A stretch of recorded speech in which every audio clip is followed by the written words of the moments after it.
part of this computer. Right, I think we're recording. Let me share my screen.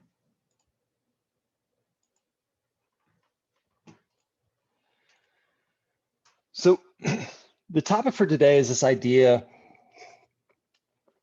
of the robotic other, which I think is sort of how, again, I mentioned this yesterday, is really how I came into this this field, this area. Was my first sort of line of investigation was identifying that we have a lot of assets and technology developed around what artificial intelligence can do. Yet it's not having nearly the impact on the built environment that it could. So to me, it felt like a very much a cultural issue more than a technological one. And to identify what cultures or what aspects of cultures, cultural beliefs, things like that were kind of impeding the shift, was sort of a step one. But when I began to look at that area, I found that there's a whole host of cultural assumptions that haven't been deconstructed and we're clinging to these kind of narratives in very sort of material ways. There's still massive amounts of infrastructure being developed, capital being invested to preserve, unknowingly, but to preserve a very problematic narrative regarding how robots might evolve. And I think that's effectively as much as I can in the next hour, I'm going to attempt to sort of deconstruct the different elements of that I've been able to identify, and point out their sort of what I observe to be trends that are responding to them. Again, it's the ideas that I'm presenting here aren't necessarily ideas that you must adopt. I think of really what I'm more trying to suggest is a framework that you can then operate within. So if I'm critiquing a certain idea and it's one that's particularly resonant with you, I hope that components of that idea, that theoretical framework, will make its way into your design. It's this course is not about adapting a doctrine around robotic intelligence, machinic intelligence, and how it might develop from where we are, how it has developed to this point.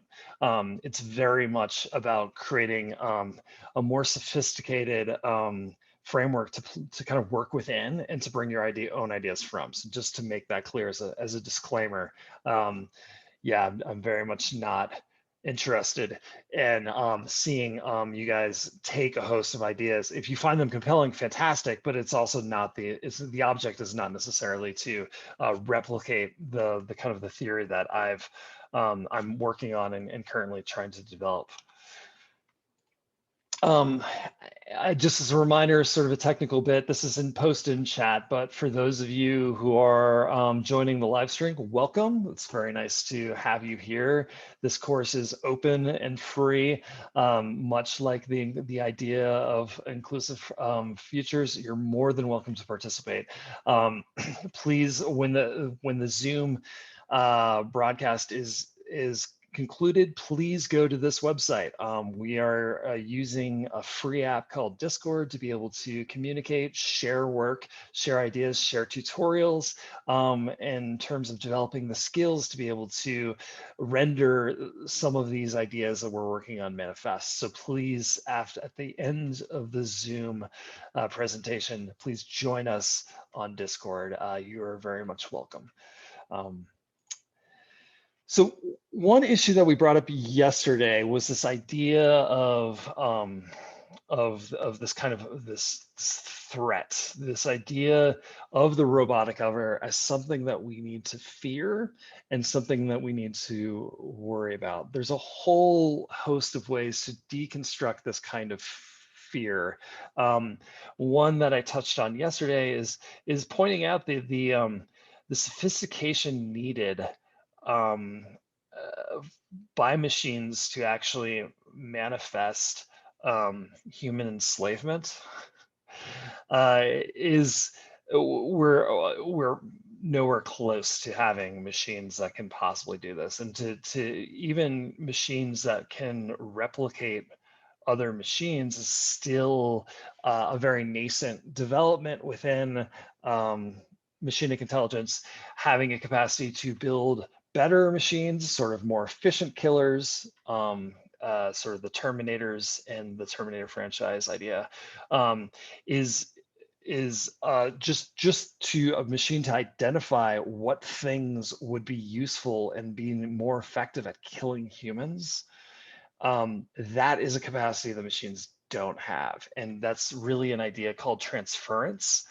Um, the idea that a machine can learn sort of a theoretical constructive idea in one field and then be able to apply the strategy in another point. Since we are not currently developing machines, at least not on a large scale or a known scale, to identify what would make themselves better killers than humans, you would need they would need to be developed a certain set of skills in one field, say manufacturing car parts, or having or just understanding what humans are going to search for, and then being able to take ideas from that to be able to say, okay, well, this could be applied to enslave and murder all humans.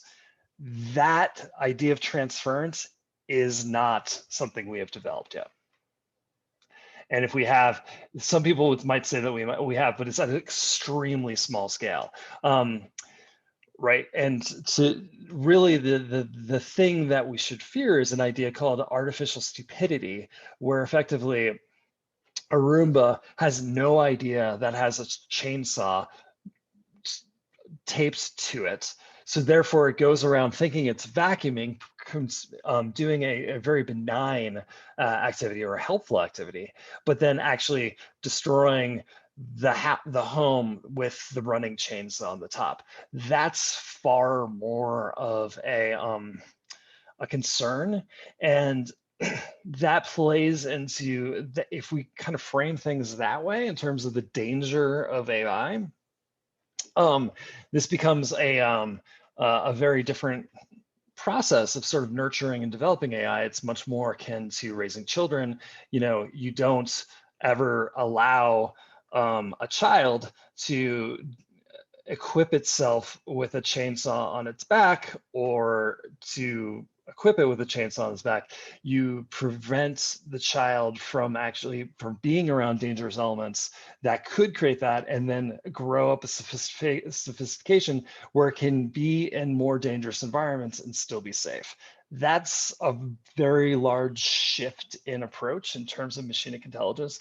That's actually probably closer to the way we're developing automated vehicles and things like that than the sort of narratives around destructive enslaved humans, or enslaving machines that are going to kill us all and create this whole post-apocalyptic nightmare. And this is something that's very integral to science fiction narratives around the machine, but it's also one that is very much raising capital, raising research research funds. This is a snapshot from the Future of Life. It's an entity that has been it's been identified, or it's claimed that its focus is to make sure that, effectively summed up as that AI is developed in a way that is not evil. Just as a quick aside, we are decades away from creating an ethics within machinic intelligence. Not only would that require transference to be sort of ethical in the way that we see ethics, but then also being able to have overarching rule sets that are not conflicting or disabling for a machine is also a really robust problem that we've encountered quite a lot through the development of machines. So it's you know, the idea that machines could be evil, sure they could, but it's a very, very long way away, and there's lots of things to address between now and then. Yet at the same time, this institute got quite a lot of attention. I believe it was in 2016 when Elon Musk donated millions of dollars, joined the Scientific Advisory Board, which includes scientists such as Morgan Freeman and Alan Alda. It's certainly an entity that's developing ideas and research, and is funded, and it's using a significant amounts of capital to do that. This is so it's not necessarily this idea that we're close, or it's even possible to develop machines that are evil and that we need to protect against, that is not something that's sort of isolated towards science fiction paranoia. This is a very real idea that's being manifested and developed in at the moment in our world.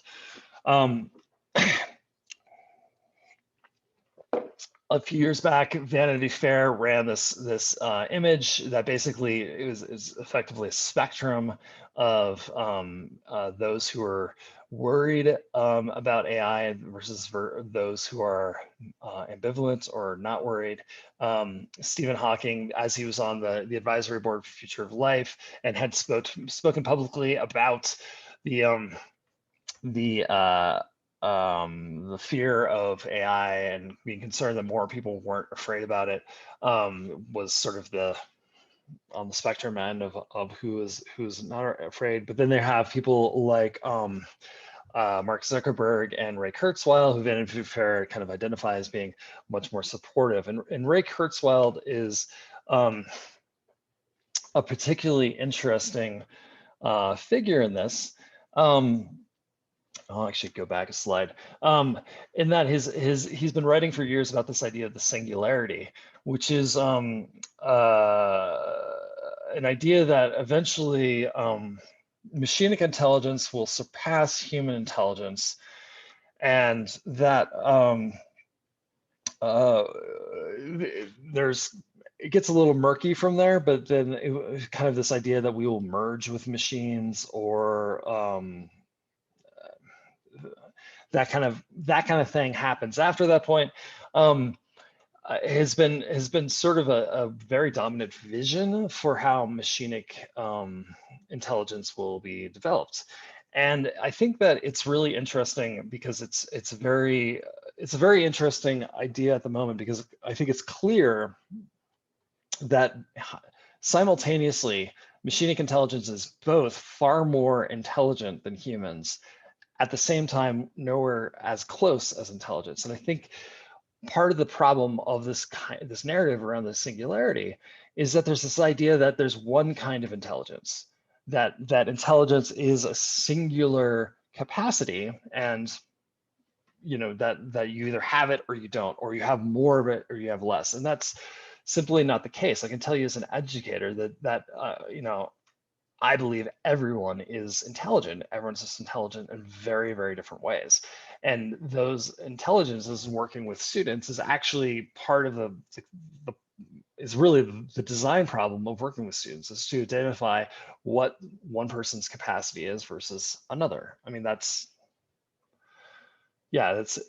is not, for those of you who are listening to this who are educators, this is not sort of a shocking revelation.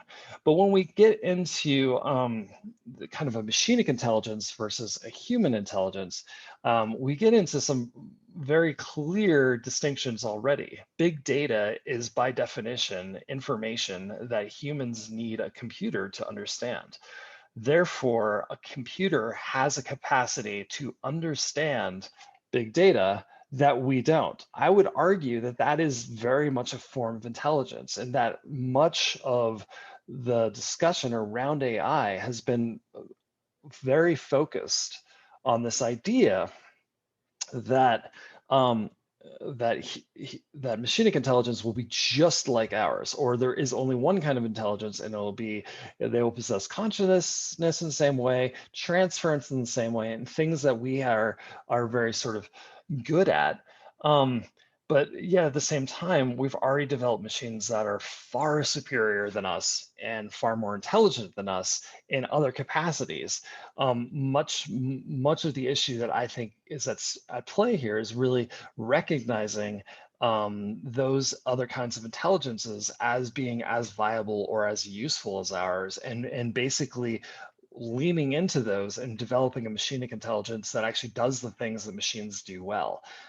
This is tying into the discussion yesterday about a post-anthropocentrism, basically by acknowledging that the only way to see the world is not, that the human way of seeing the world is not the only way of seeing the world. We inherently have ways of being within the world, or ways of knowing of the world, that are different than ours. And there has to be a kind of a different set of intelligence associated with those ways of knowing and ways of being within that framework.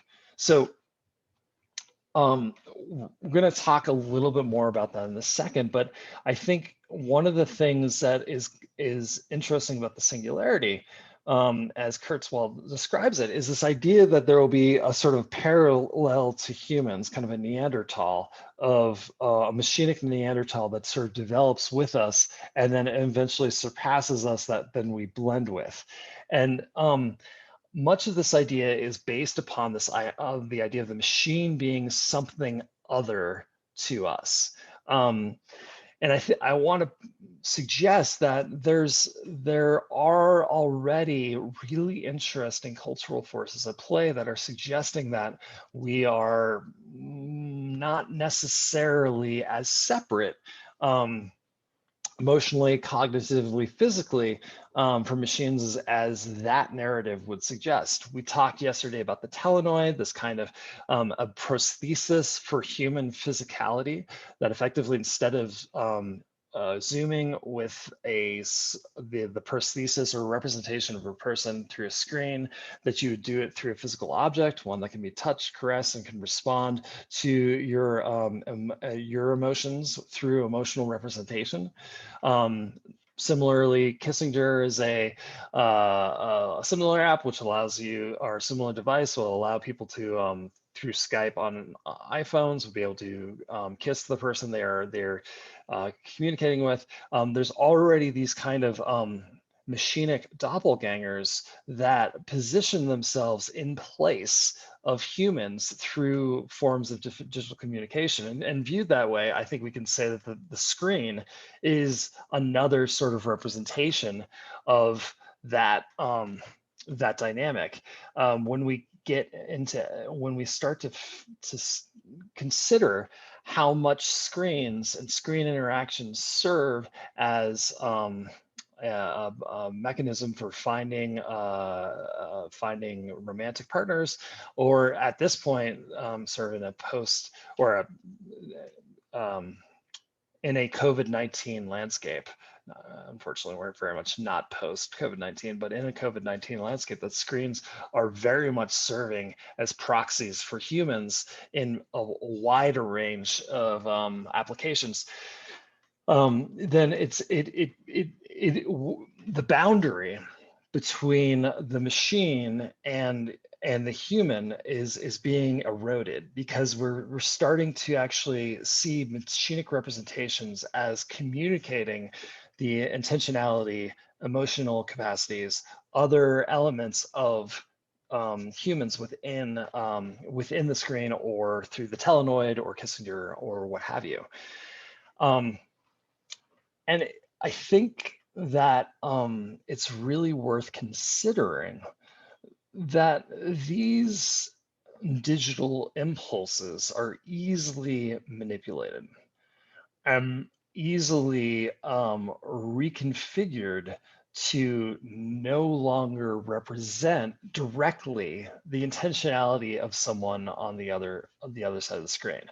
We're all very familiar with the problems of email. I would assume if you've never sent an email that wasn't taken a way that you didn't intend, I am so jealous of you, and you're a far better writer than I am. So kudos.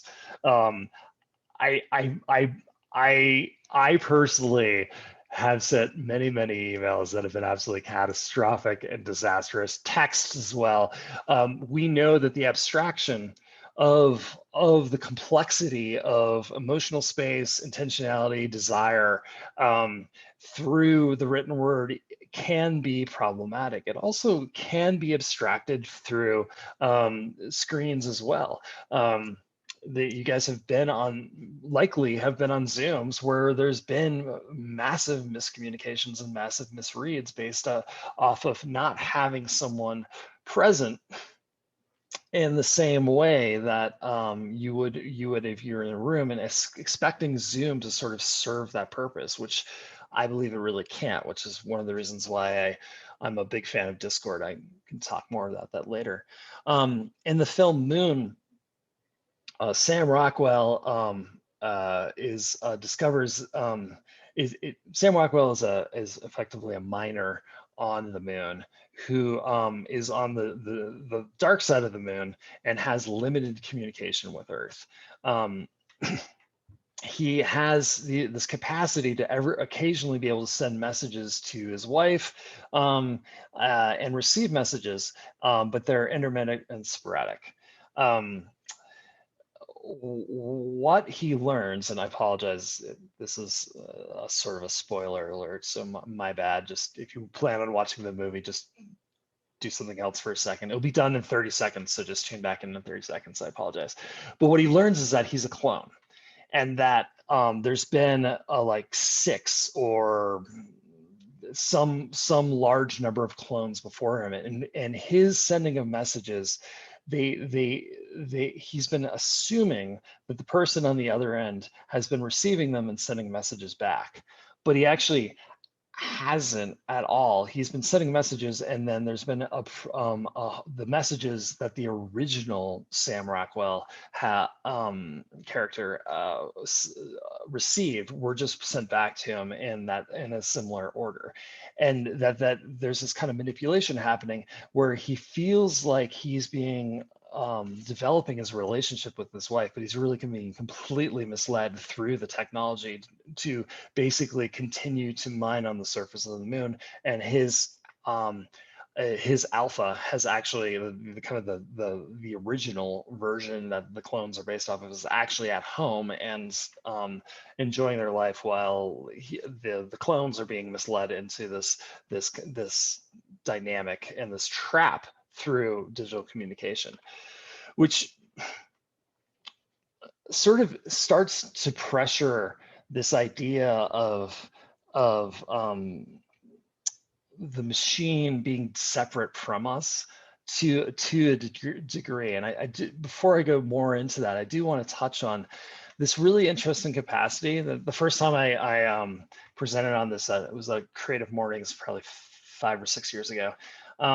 At the time I was watching the TV show Lost, which is terrible. I don't recommend it, but I just binged it anyways. And noticed that there was this really interesting dynamic where in Lost, there's kind of a very concrete us and other.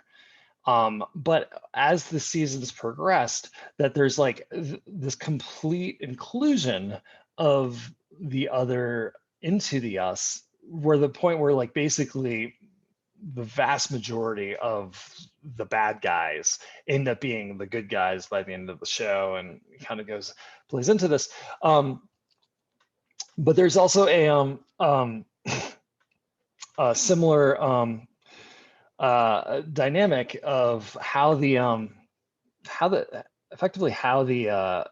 voting rights have happened in the United States, where effectively, initially it was a very small group of the percentage of the population that then grew and grew and grew, and the kind of the us, those who could vote, versus the other, those who couldn't, eroded and became more inclusive over time.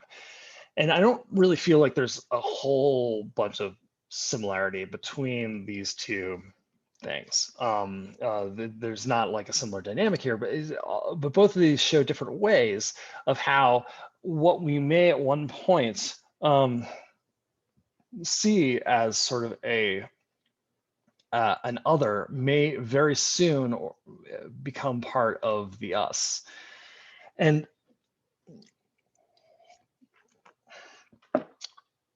so if we are to accept this idea of an us and another, the way that we're developing the other is also in sort of the narratives of this kind of schism between the two is also somewhat problematic, and I think can be traced to very specific ideas of ideation and creation. If we are creating machines that function like us, look like us, appear like us, think like us, talk like us, then we're kind of creating something in our own image. We're creating, it's sort of the same role that God played in the Judeo-Christian narrative of creating Adam and Eve in their own, in God's own image. Hiroshi Ishiguro has talked about this idea of if when we his goal of developing robots is to provide a body for AI so that it might inhabit the physical space once it is conscious, and in doing so is very noticeably made copies of himself, versions of himself. He's also the one who's created the telenoid. That there's these human-esque proxies for humans that are actually machinic.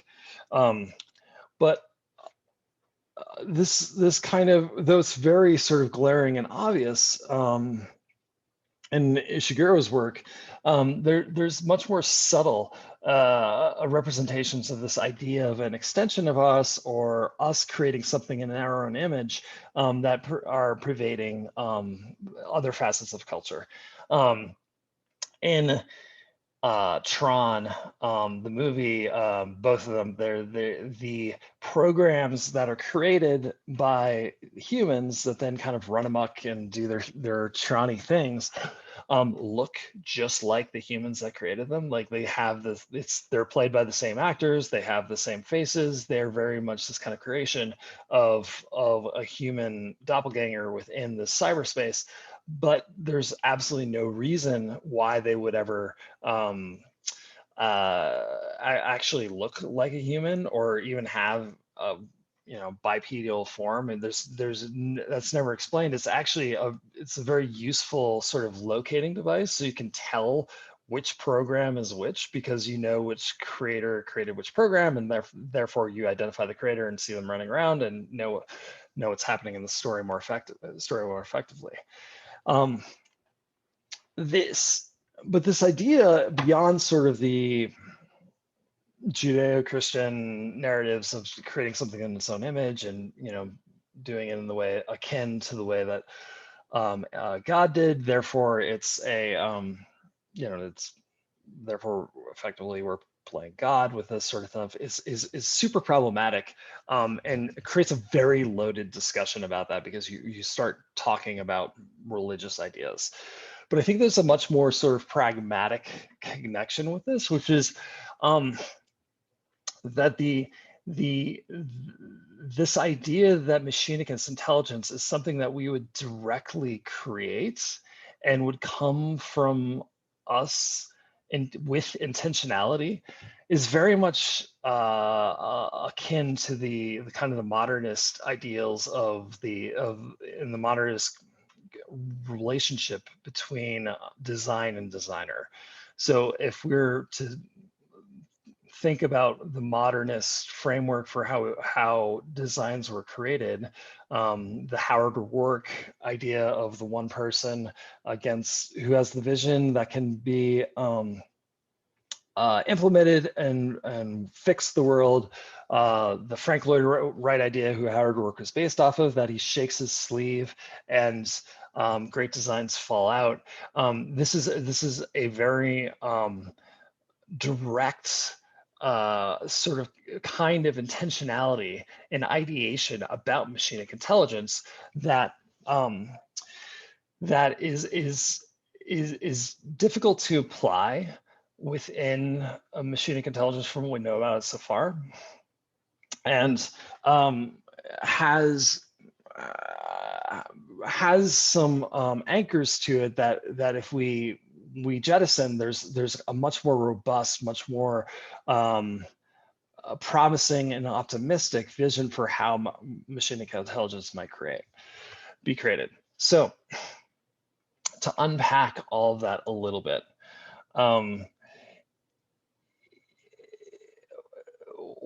we have shifted as a design profession very much, or for design professions, very much away, particularly in architecture, but very much away from the idea of a single sole creator to with having a direct intentionality that gets manifested on the physical world, to a modality of collaboration, of teamwork.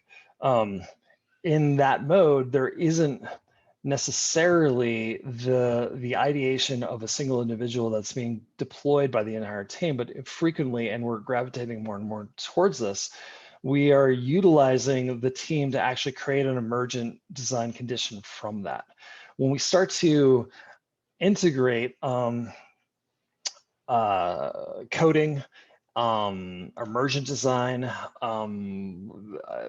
the emergent processes of using GAN and other techniques like that, where effectively the utilization of a machine is actually more of a search process rather than necessarily a develop this idea that's in here process. It's a much broader kind of trolling for whatever to find something and identify that the team find value in, and that can be developed.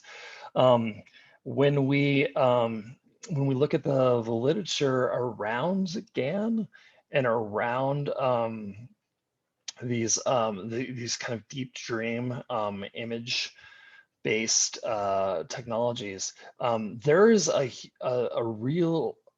really interesting capacity of those technologies to defy human expectation. So, one, as Margaret Bowden wrote in her book, they're effectively the and this is backed up by what the Google researchers who developed Deep Dream initially wrote in their paper was they weren't actually they aren't really sure why it works. They just happen to find a neuron within Deep Dream that seemed to encode cats. That's it. So if you guys are familiar with GAN and how that all works, Deep Dream is this basically this process that was able to identify pictures of cats without ever being told what a cat was. So the conventional approach to AI, the good old-fashioned AI, is basically GoFi. Is basically this idea that we're going to have to instruct the machine with all these sorts of capacities and say, okay, basically a whole bunch of if-then statements for everything, so that then the machine can know a priori exactly what to do when it faces either images or the real world or whatever else, which is not feasible. We do not have a capacity to code the entire world for a machine to integrate within. So in the hopes of finding a transference, an interesting capacity of Deep Dream is that it seemed to be able to understand symbols, in this case, cats, without ever being programmed, okay, that's a cat. Like it just happened, it just figured out what cats were on its own, which is amazing and fantastic and revolutionary and huge, but also an indication of how much of AI research is not being implemented in the kind of modernist architectural method, that there is this research of kind of an alchemy that we kind of mix a bunch of elements together and things emerge that we're not totally sure why or how they do. They just do. And that is a far more connected approach to the idea of big data, the idea that there's other kinds of intelligences, because if we are manifesting intelligence in our and we're trying to direct it, it's really hard for us not to direct it into the way that we see intelligence. But if there are other forms of intelligence out there, in some ways they actually need, and they're ones that we can't really tie into in the same way, it arguably, we need that to almost be a process that we aren't as connected to and as kind of directive to in the modernist way. That is much more of a collaboration, that is sort of, we're guiding or shepherding the development of these intelligences rather than ideating them and manifesting them directly. And there's this great short film that Thomas Hang did Solipsis that has basically these ecologies of yarn and floating fish-like things sort of popping up in a way that feels incredibly emergent and feels spontaneous. In some ways, this idea of how intelligence might emerge is far more connected to that than Fountainhead. But there's also another aspect of this that is incredibly pressing and very connected to this. Before I go there, does anyone have any questions so far?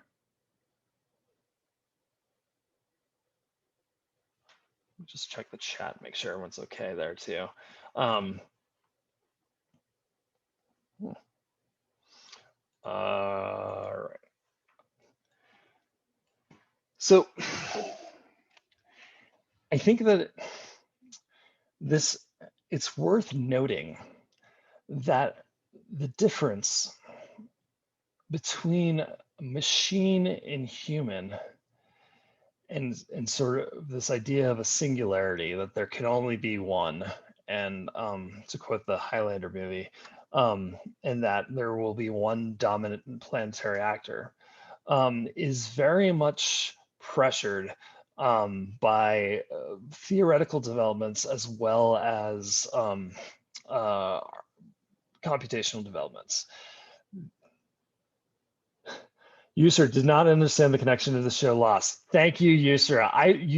User, you get points for asking the first question in this class. It's awesome. The connection to the show Lost. Lost is so basically it's not the most important slide. Sorry. And I actually really enjoy a lot of J. Abrams stuff. Lost kind of ebbed and flowed. I think it's a little dismissive. It's a good show. But the thing about Lost is that season 1, if you've seen the show, there's a very specific us, and then the others are this mysterious group that are like stealing pregnant women, stuff like that. And then in season 2, we discovered the tailies, like the people that were in the tail of the airplane that landed and somehow didn't die, and like at first of the other, but then they become part of the us. And as the show goes on, even the main antagonist becomes part of us. That's all I'm saying, is that there's an evolution between who us is and who the other is, which I find very encouraging and optimistic. Does that answer your question? Yes. Awesome. I love your background. It's fantastic. So that's what I was going with there. Other questions? So I have issue. I think there are concerns about the narrative of us and other to begin with, because it's an amorphous, it's ever changing, in flux thing anyways. But it's also not how technology and machines are being developed right now. And before I get into the kind of the ideas of us, how technologically that distinction is being pressured, there's a really wonderful theoretical pressure that Donna Haraway suggested, called what she called the idea of the cyborg, that she wrote about in the Cyborg Manifesto, where she identified that marginalized groups far outnumber the systemic groups in power. So everyone who's not, and she's an American, she's writing about sort of American political issues, but this, arguably could be extended to the rest of the world in varying capacities. But this idea that there are actually very, very few there's very, very few white straight men in the United States, yet at the same time they control everything. The idea was, and what she identified was that because marginalized groups weren't identifying with each other, that they were fragmented and therefore weren't able to pressure the power structures in play of the white straight guys. So what she suggested was reframing, rather than saying, okay, I'm of this group, I'm of that group, we're different, is the idea of the cyborg, which is an inclusive idea. It's very unique, because usually we use genres to fragment and break things up. Those might be two dogs, but one is a bulldog and one's a beagle, and that's totally different. So then there's even more fragmenting, like, oh, that's a purebred, that one's a mutt. Like, there's all these sorts of ways of categorization that we absolutely dominant in Western culture to partition and break things up into smaller and smaller groups. What she was saying is, rather than entrench that habit of mind and to basically say, okay, that's a marginalized group that I'm not a part of, so I don't have anything to do with them, to use the idea of the cyborg, which is inclusive. A cyborg is neither human nor machine. Well, it's actually, sorry, I totally misspoke there. It is both human and machine.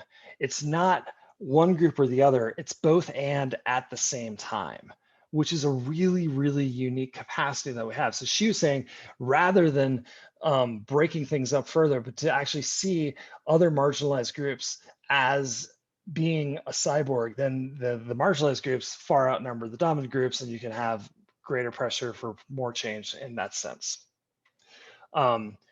So I'm not sure I explained her. Haraway's a wonderful writer. I'll definitely share the link on Discord. I know that there's a PDF floating around the web of hers. I'll try to track it down. It's fantastic. Or just Google search it. Donna Haraway, Cyborg Manifesto. Beautiful stuff. Really, really interesting. But technologically, we're already creating hybrids, whether we're using mechanical arms or even wheelchairs to mechanically assist our oh, thank you, Pora. Pora has the PDF. Pora found either had it already or found the PDF of Haraway's Cyborg Manifesto. We'll share in Discord. Thank you very much. But even just outside of a theoretical scape, this distinction is very much being disrupted through physical integration of machines into human corpuses. Even something like a crutch is a mechanical assemblage that facilitates mobility. A whole host of devices extend our physical capacities or make up for the loss of those capacities. If that's a little simplistic, when we talk about, okay, the robotic integrations of pacemakers, to maintain the beating of one's heart. Those kinds of devices and how many people have pacemakers at this point is kind of startling. We have a real robust capacity for integration with the machine that it is. But there's also other integrations as well. And iPhone City, an article that Ben Bratton wrote, he talks about how the cell phone is becoming, or the smartphone is becoming a prosthesis for thinking.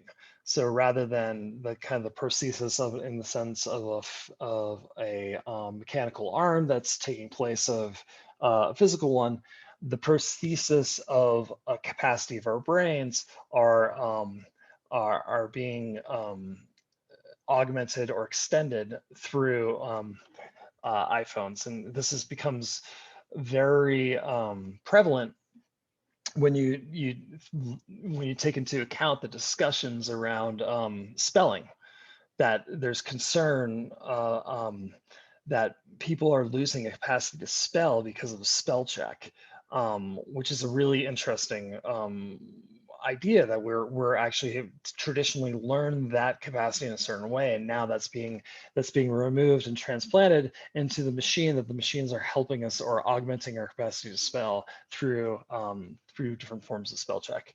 But there's another example that I think is really, really potent, at least for me, is this idea of displacing the hippocampus. So London cab drivers, in order to become a licensed London cabbie, you have to pass the test of the knowledge, which only 1 in 5 attempts actually pass. It's incredibly difficult. It takes multiple years of preparation to even begin to approach.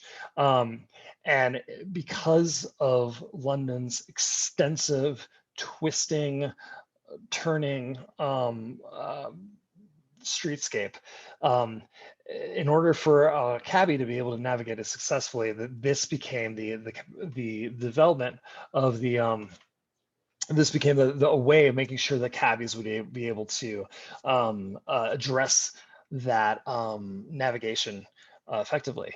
And as a result, studies have been done that have shown that the hippocampus of London cab drivers is significantly larger than other human beings. Just flat out, there's no question about this, that there's actually a part of the brain that deals with spatial awareness and spatial relationships that is, through this incredibly intensive and field of study that's really kind of unique to London cabbies, that there is a part of the brain that is significantly larger and has been developed because of that.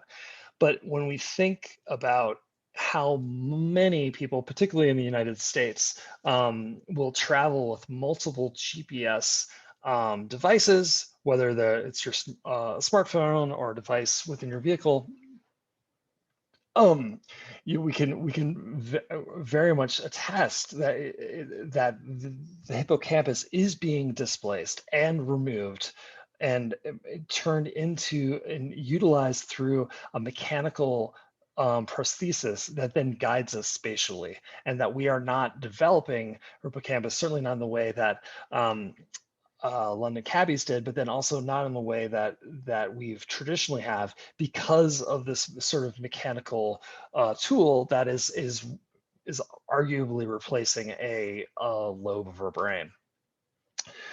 So I think as we're talking about these syntheses and blendings of machines and man, I always want to tether everything to design, and to not necessarily leave that as kind of a theoretical provocation, but then to identify that there are representations in concept art, in this case the concept art for Elysium, that this kind of idea that there's a mechanical connection that might be more graphically representatable than the sort of the iPhone hippocampus dynamic, but that there could be these kind of augmentations of human beings that then become a component within our design. So if this is this idea of there isn't as much of an us and an other, but there actually will be kind of a blending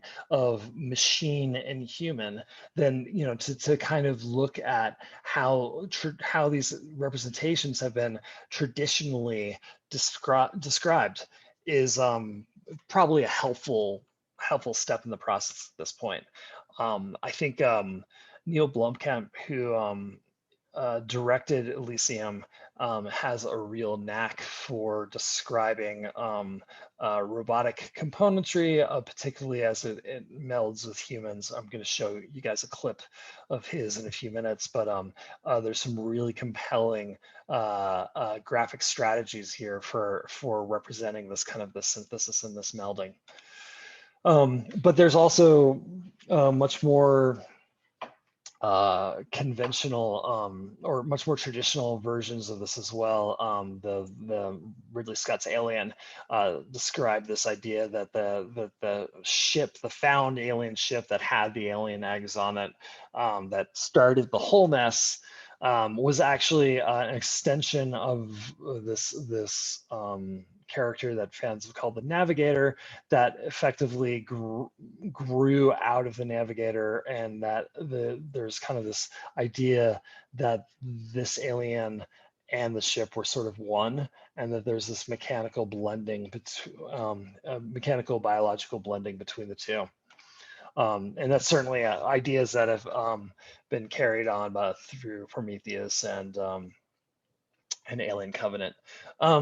There's other ways to address this kind of extension. This is an image I did with Chris Stewart for a design competition called Arctic States, where we were talking about the melting of the polar ice cap, and how with global warming there might be a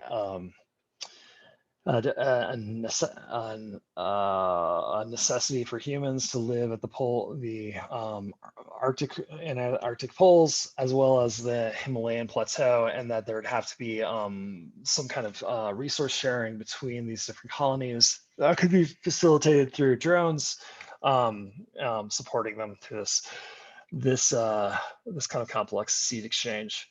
But it's more than like I think there's a lot more here than simply suggesting that we might be mechanically augmented either through portable devices, implantations, prostheses, but there is actually much more robust kinds of sharing going on that start to pressure the fundaments of architectural organization. If we can cite Da Vinci's Vitruvian Man as sort of one of the first templates for how we construct and organize space, that there's a typical human, whether it's the Vitruvian Man or Corbusier's modular.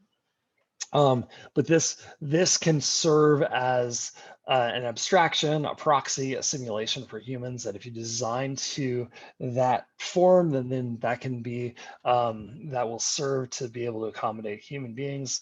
As someone who's over 6 feet or 2 meters tall, having been in many of Corbusier's buildings, I'll tell you that that is not the case. I spend a lot of time in Corb's buildings ducking and navigating the very small ceiling heights that he had, because of the modular was actually kind of short, or at least short compared to some of us.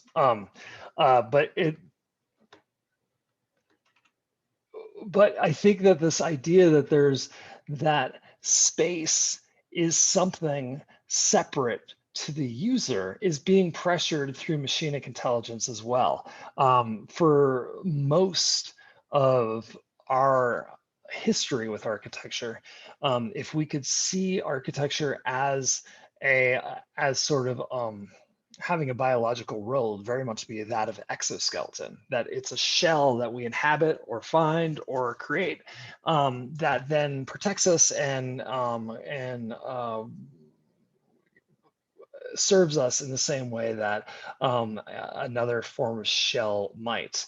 But there is a really interesting work being done around this idea that architecture is kind of um, both that architecture and inhabitant are both host and occupant simultaneously, that there's a blending of these two and blurring of these distinctions that may have some really, really interesting effects within your graphics.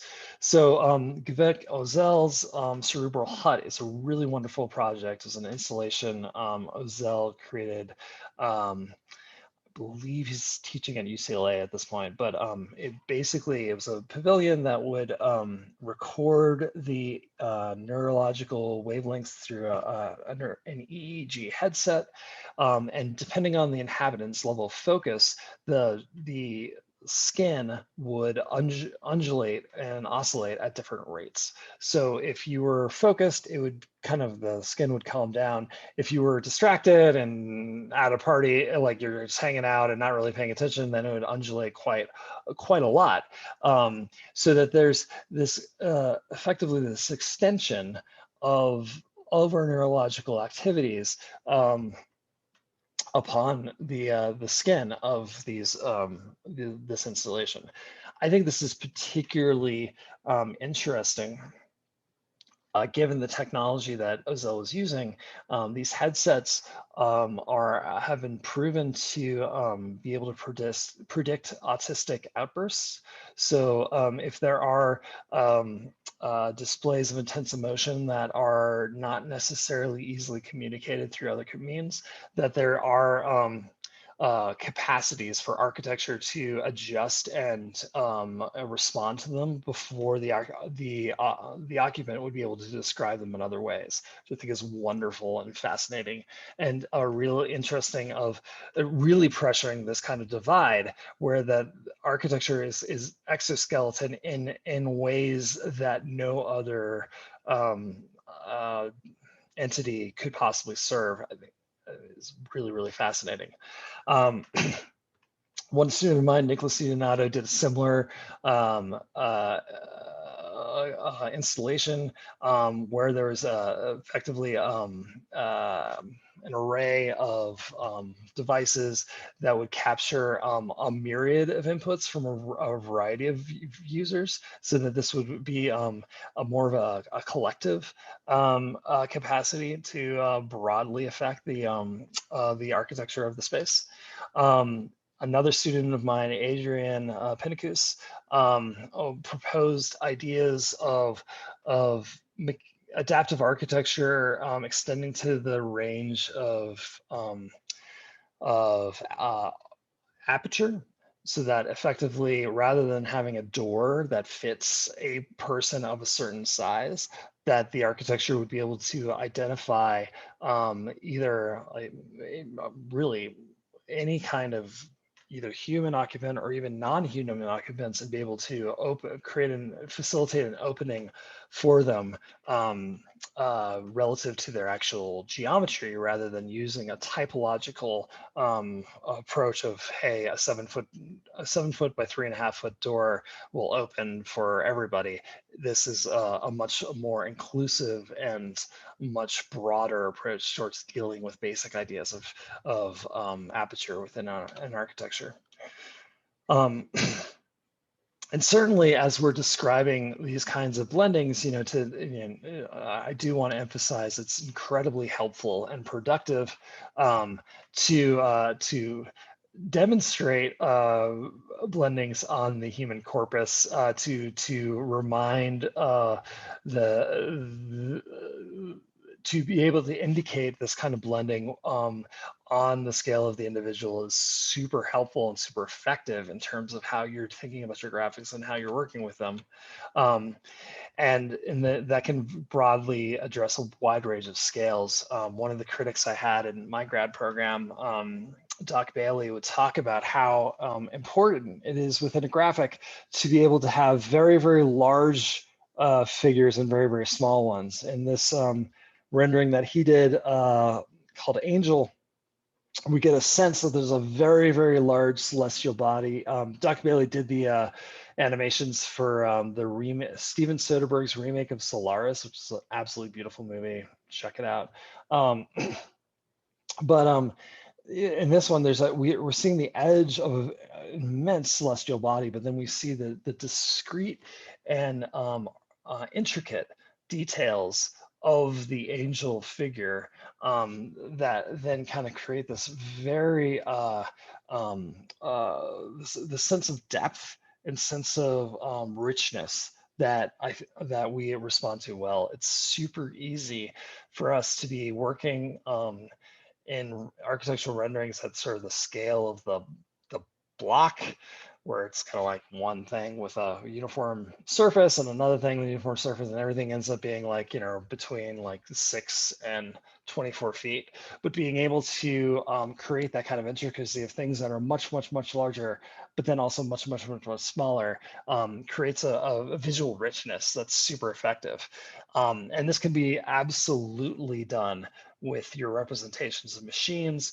There are plenty of examples of these massive, massive machines that are super helpful, whether they are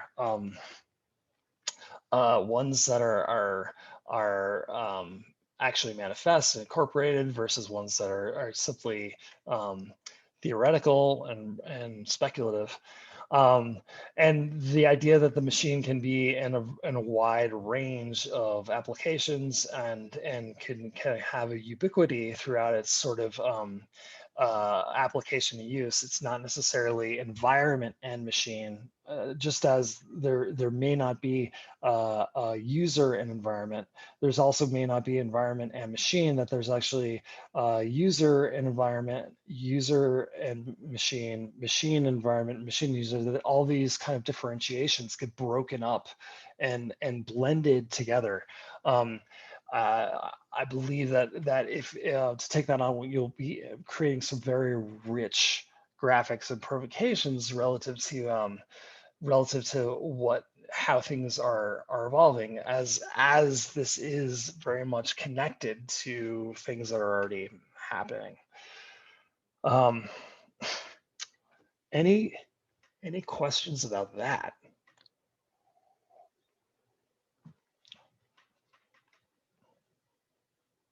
Okay.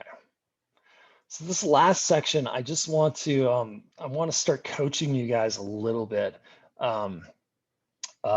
because the session today, you're going to be,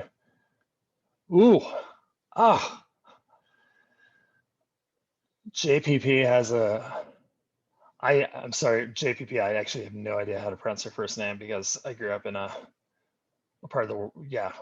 I've never seen that one before. I apologize. But Joao. Joao? Joao. Joao. Oh, that's way easier than I thought it was. The squiggly threw me off. Joao, I apologize. My bad. It's okay. Where does nature enter all of this? That is such a fantastic question. And I think actually I would immediately, before we even get your perspective on it or what you're asking, I'd just tell you that you should absolutely be thinking about that as you're developing your graphic this week, for sure. Where does nature enter all this? I would say that nature is very much blended with the human and with the machine as much as the human is with the machine. That and this is coming from a guy in New Mexico, where much of the land has been very much untouched, even then, well, untouched like untouched directly. Still, when we get into ideas of plastic rain, and other kind of ecological catastrophes that are having a great effect in this world, where it's actually everyone in Albuquerque, New Mexico is celebrating today because it's our second day of rain, and we've had the worst drought for the desert. We've had the worst drought in at least 30 years this year. So yeah, but it's unfortunately it's all plastic. It's just plastic raining down. But yeah, I mean, so part of the problem of the Anthropocene is that we have affected nature dramatically, and to the point where we've outdone natural processes significantly with a far greater rate of change. So it's certainly there's certainly room for investigation there, and there's certainly room for kind of interrogation and play within that. I think, as we're talking about machines in nature, certainly the machinic processes that produce plastic or acid or things like that that enter our atmosphere and then rain down on at least, well, biological elements, they are being affected and they are being changed, and unfortunately in many cases they're being exterminated. I mean, we're effectively slaughtering species across the globe and pushing so many into extinction. But then we think about what we holds as natural, and that word has a lot of different meanings depending, and they're very, very cultural and very dependent on what part of the world you're in. But not too far away from me, actually all over the American Southwest, there are many, many lakes that are only there because of dams, and they've hosted a whole host of ecologies, and species that couldn't possibly live in moving water are thriving in these and the much more stagnant water. And like, yeah, and yet at the same time, it's to me completely unnatural, though many of the people in this area feel like, oh yeah, we're getting out into nature, we're going to go take the boat out on the lake. That's to me very, very unnatural, but that to them is nature. So where you fit within that realm and how important you feel that issue is absolutely should be at the heart of your drawing. And I mean, I think we'll get into like hydroponics, other sorts of artificial mechanical growth mechanisms that we have, and it is a machine that keeps a plant alive to purify the air. Is that whole system the machine? Is that a plant and a machine? But the plant couldn't exist unless the machine was allowing it to. Those kinds of, and then the purification of the air allows other biological entities to be able to exist. Those sorts of dynamics, lean into those, push on those harder. Does that, but forgive me if that doesn't answer your question. Does that answer your question? Does that help? It helps to my imagination to flow. Awesome. Great. That's far more what we're after than me telling you what the right answer is, because my answer's not right. I don't have a right answer at all. Yeah. Yeah, I think that it's very complex. Sorry about my English, but I was wondering, like you're saying about the us and the others, like humans and the machines, but and if there is the three characters in this role, like nature, humans, and machines, like instead of just be one and another, like the these three elements, I think that's or humans are in the nature as well. I think it's that is an area that's very ripe for investigation, because so much of our at least our kind of at least what I've been exposed to and kind of our Western tradition, or the Western tradition I've been exposed to, is that those are three separate things. But when we talk about what, when we kind of scrape off the surface and get into like, okay, nature is something that happens without humans or is untouched by humans. Well, at this point, does that even exist anymore? The idea that I personally am very enamored by the Shinto idea that all objects have a soul, and which is as any sort of design student, that immediately opens up the kind of the level of craft and care that we see in Japanese woodcrafting, architecture, things like that.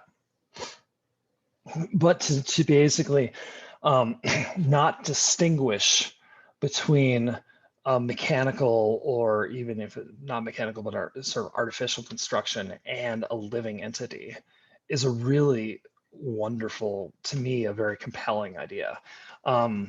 So I would just say, unfortunately, I think in the next 4 days, you're probably not going to get to the heart of how you feel about this, and what your position is. But think of this as an opportunity to basically create a springboard, like a launch pad, to be able to like set up that trajectory for as long as you want to follow it, because people have absolutely spent their careers dealing with that question, for sure. It's that rich. Yeah. Where are you connecting from? I'm from Rio, Brazil. Oh, fantastic. Right on. Oh, welcome. Thank you. Yeah, weirdly enough, your time frame, you might actually be in a really similar time zone to me, which is amazing since you're so far away, but how the earth spins, incredible stuff. Awesome. That is a 2 p.m. fantastic question. What's that? It's 2 p.m. here. 2 p.m. Okay. Yeah. Yeah, not too far off. All right. Other questions? Joe, that was a fantastic one. Other ones as well. Okay. So this is moving a little bit away from the sort of Poria has a wonderful question.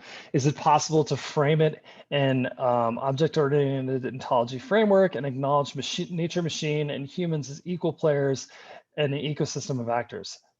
Absolutely. Yes, it is very much possible to frame it that way.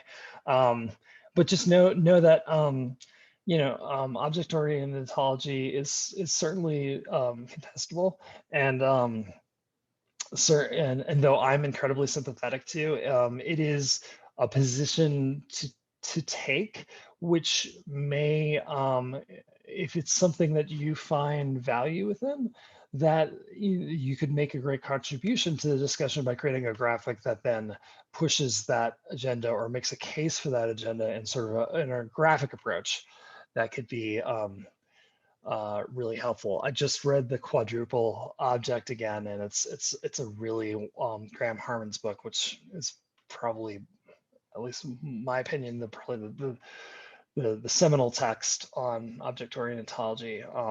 I would just encourage people, if you're interested in that kind of framework, that's something that's very much worth reading. Yeah, Boria writes back, I'll give it a try, and yeah, it's, I think, yeah, think of this as the opposite of Yoda. If in Star Wars, do or do not, there is no try. Here there is no doing or not doing. There's simply trying, and we're experiencing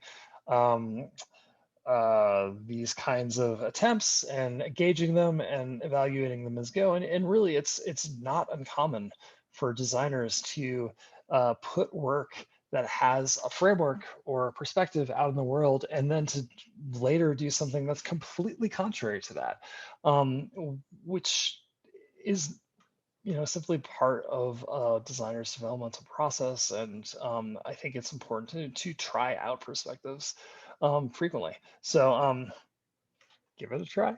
I love it. Any other questions? These are fantastic. It's great because yesterday we didn't have any questions, but today we're having a bunch, and I love that. It's fantastic. Okay. So getting into a little bit more pragmatic zones, I want to talk a little bit about a few more suggestions about designing the design of robots. And so in order to have a mechanical component to your graphics, designing a robot is probably the way most people will go about that. Even if you're blending humans with robots, space with robots, things like that, there's still, and we'll talk more about space with robots and kind of environment with robots tomorrow, but there's still going to be more, there's still going to be indications of something mechanical within the space, whether you're actually building a robot that looks like a, 50s person in tinfoil, or like something that's has a completely different organization. There'll probably be elements of mechanical bits that you'll need to design within this. I think this film, Kaloid, is really remarkable in how they're utilizing basically a security camera on top of this sort of a warrior body that's very anthropomorphic, but there's something kind of haunting about the security camera on top with the whole host of wires that then gives us a very kind of familiar yet very disturbing kind of edge to it. They also identify issues of scale, building very suggesting very, very large robots within the frame. But then getting into like the different parts a machine has is super, super helpful. This is a diagram from Boston Dynamics, which is diagramming the different bits and pieces of the of one of their robots. And then, but then you could see there's this kind of real rich lushness to all of the intricacy of all the different points, the holes for screws to go in, the other kinds of sensors on the legs, the different kinds of toe devices.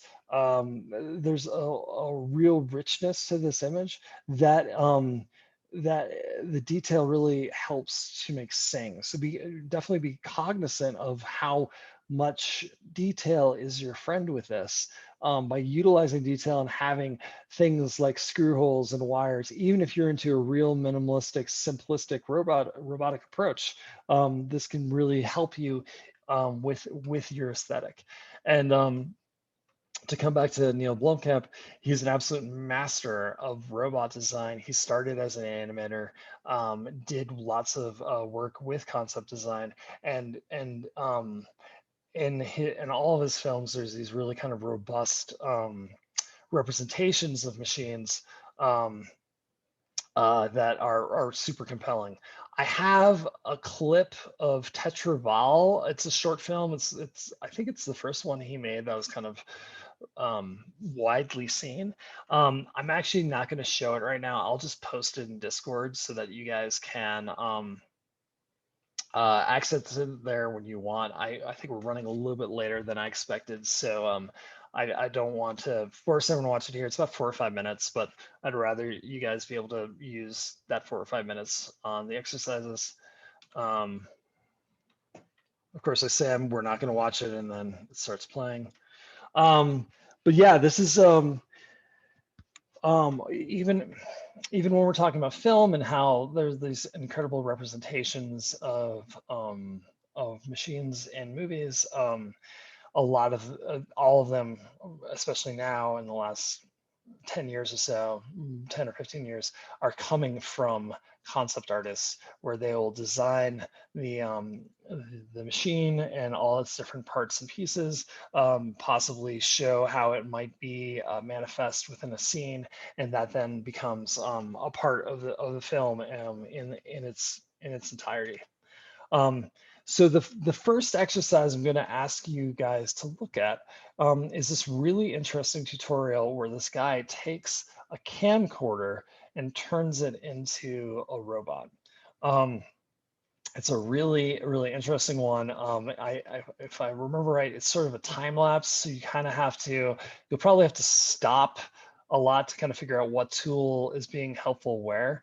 But I think that one of the things I find really compelling about this example is that he's borrowing a lot of the intricacy that we are aware or familiar with in machines, in this case, kind of a 90s camcorder, with all of its ports and vents and lens and all this other stuff, and using that to kind of springboard into the design of a robot that's a lot more simplistic, and it still reads as a fairly minimalist design, but because there's all this intricacy and visual specificity about the machine and the device, that it's actually a huge accelerator to being able to get towards kind